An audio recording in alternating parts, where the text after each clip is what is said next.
Hello la team, bienvenue à tous dans ce débrief combiné Tunisie, Paris Saint-Germain. Le mélange est ouf, mais c'est une soirée ouf. Et déjà, on va commencer par la Tunisie. Et j'ai envie de dire, le miracle n'aura pas lieu. Côté Nigeria, le Cholismo n'est pas mort. Le Cholismo, incroyable. La Tunisie, ils sont qualifiés.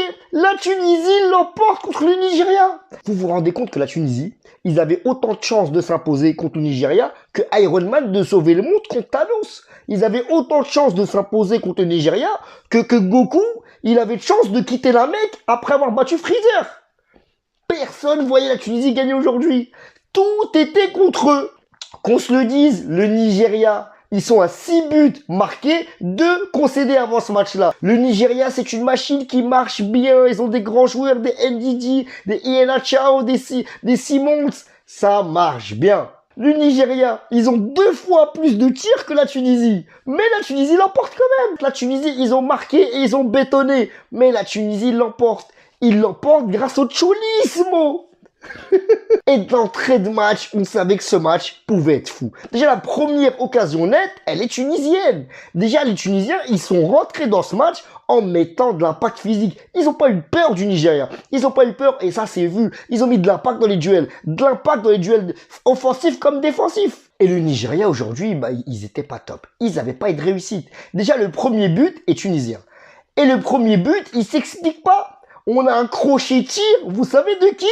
Et pas de lui. Kassa démarche comme Youssef, Youssef m'sekni.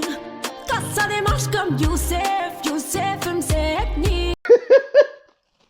Et la Tunisie, ils ont défendu, certes, et quelle défense, hein, parce que dans les duels défensifs, ils étaient là du début jusqu'à la fin du match, mais encore plus après le but. Regardez cette action-là. Il y a 10 joueurs de la surface, 3 Nigériens, 7 Tunisiens. Mais c'est énorme. Et la Tunisie, ils ont mis ce supplément d'âme, ils ont défendu. Certes, c'était un match où une équipe elle défendait, elle bloquait le jeu, mais c'était plaisant à regarder. Parce que tu savais que si le Nigeria, ils égalisaient, la Tunisie pouvait sortir. Et je sais pas si la Tunisie aurait eu le coffre pour aller chercher les prolongations, plus contre une équipe qui est quand même assez dominatrice, le Nigeria, dans cette CAN. Mais la Tunisie, ils les battent. Ils les battent. Que vous me dites à l'italienne, à l'Atlético, ou je sais pas quoi, ils les battent. Et c'est dommage. Et je suis assez déçu de cette équipe du Nigeria. Mais au contraire, cette équipe de Tunisie m'a franchement hypé. Et elle passe en quart de finale contre le Burkina Faso. Et peut même aller chercher une demi-finale. Quoique quand même, le Burkina Faso, ils ont battu le Gabon. Le Gabon, qu'ils ont fait très mal au Maroc. Attention à la Tunisie. Et pour finir sur la Tunisie, certes, il y a eu 13 tirs cadrés à 7 pour le Nigeria. Mais il n'y a eu qu'un tir cadré pour le Nigeria. La Tunisie, ils mettent 7 frappes. Donc quasiment 2 fois moins. Mais ils mettent 3 tirs cadrés. Donc 3 fois plus, c'est 3 fois plus létal que le Nigeria. Et il y a eu des actions de jeu de la Tunisie. À un moment, je me suis demandé, est-ce que c'est la Tunisie ou la Flynette d'Olivier Tom? J'ai pas la réponse. Regardez cette action de malade mental. Mais quelle action collective!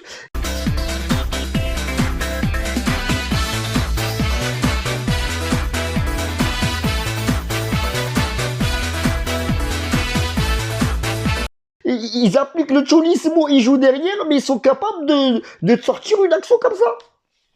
Incroyable. Donc bravo à eux, on va continuer du coup à les débriefs. Et c'est cool.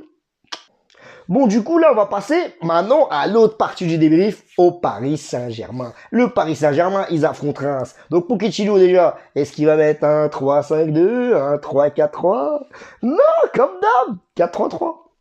On prend les mêmes, on recommence 4-3-3 avec un milieu Danilo, Paredes, Verratti, ou avant le match, t'as peur. T'as peur, hein, franchement. Et la première mi-temps, elle a mis quand même en crainte certaines peurs. On a quand même un Paris Saint-Germain en première mi-temps qui, pareil, c'est une domination un peu stérile. On a des passes en retrait. Ça combine pas super bien. C'est un peu somnolent. D'ailleurs, moi, cette mi-temps-là, elle m'a frustré à l'image d'une action. On a Mbappé.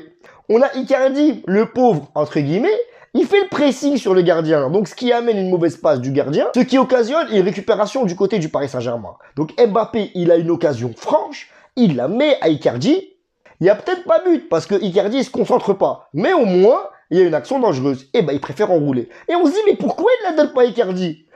Et on comprend, au fil du match, on comprend. Au fil du match, on comprend que Icardi, dans sa tête, ça va pas.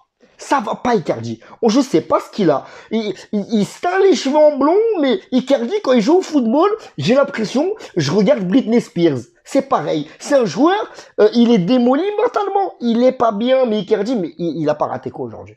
Icardi, il y a 4 buts. Il y a 4 buts. Il en met combien? Il en met combien?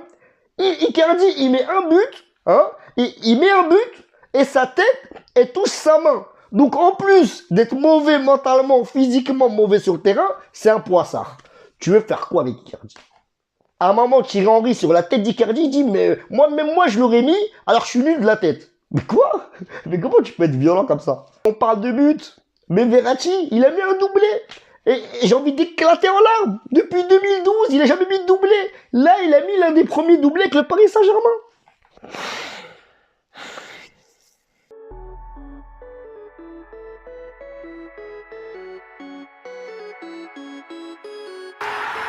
Et Verratti, ce match-là, ça a été la grande classe. Mais la classe à l'américaine, la classe à l'italienne, la classe ce que tu veux, la classe internationale. On a une contre-attaque de Reims. Il y a un espace sur le côté. Un espace sur le côté. Il y a un joueur de Reims qui est tout seul sur ce côté-là. Il y a un joueur qui est du côté de Verratti qui va repiquer par là. Donc Verratti, il va être en 2 contre 1. Et Verratti, c'est pas le joueur le plus rapide au monde, c'est pas le joueur le plus physique au monde, mais c'est l'un des joueurs les plus intelligents au monde. Il a un quotient intellectuel de malade. Il a une zone vide, il est en 2 contre 1, et pourtant, il gagne le duel. Il permet à Nuno Mendes de faire une récupération. Et Verratti, c'est un top joueur. Et cette action, elle a l'image de son match. Masterclass. Dans ce match-là, également, 2 faits importants. Il y a également la titularisation de Ramos. Ramos qui fait 90 minutes de bonne facture. Ramos qui retrouve ses jambes avant le choc contre le Real, et ça fait plaisir. D'ailleurs, il est récompensé par un but. Sergio Ramos, quand il marque, t'es vraiment content. On dirait que t'as reçu un rappel de 4 mois de bourse. T'es heureux. Et franchement, Sergio Ramos, j'espère qu'il sera prêt pour le Real. Bon, j'espère que Pochettino jouera peut-être dans une défense à 3. Je suis pas serein. Mais en tout cas, avoir Ramos sur le terrain, bah, ça fait plaisir. On a également l'entrée de Messi. L'entrée de Messi qui, il n'y a pas vraiment à dire dessus. Il fait une entrée moyenne plus. Il prend des minutes. Et espérons qu'il soit revenu à 100% pour le Real, mais c'est bien parti. Et on a également Danilo. Danilo, il met un but. Et Danilo, autant dans ma télé, je peux lui dire bien joué Danilo, comme quand il fait l'interception. Autant il met un but, je suis content, mais autant Danilo, parfois, il a des manquements sur le terrain. Je vous jure, parfois, le cerveau de Danilo, il se met sur boîte vocale. Regardez cette action-là. Danilo, il reçoit le ballon, au lieu de la dégager n'importe où sur le terrain, je sais pas ce qu'il veut, il cherche la faute. Il cherche la faute, il fait 2 fois le physique du mec qui l'attaque derrière, il cherche la faute en gainant comme ça. Mais non, Danilo dégage le ballon. Ça c'est City, le Real ou Liverpool ou ce que tu veux, il y a but tous les jours de l'année. Il y a lucarne, terminé. Danilo, autant il fait un bon match, globalement c'est correct, autant il a des errements, c'est inquiétant.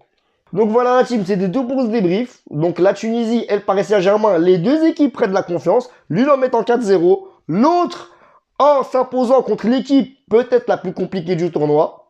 Dans les 2 cas, c'est très positif pour les 2. Abonnez-vous la team, likez, commentez. On est bientôt à 1000 abonnés. Allez me chercher ce palier-là. Allez me chercher ces 1000 abonnés-là. Mes réseaux sociaux sont sur le côté. Merci de vos soutiens. Merci à vous. À très bientôt.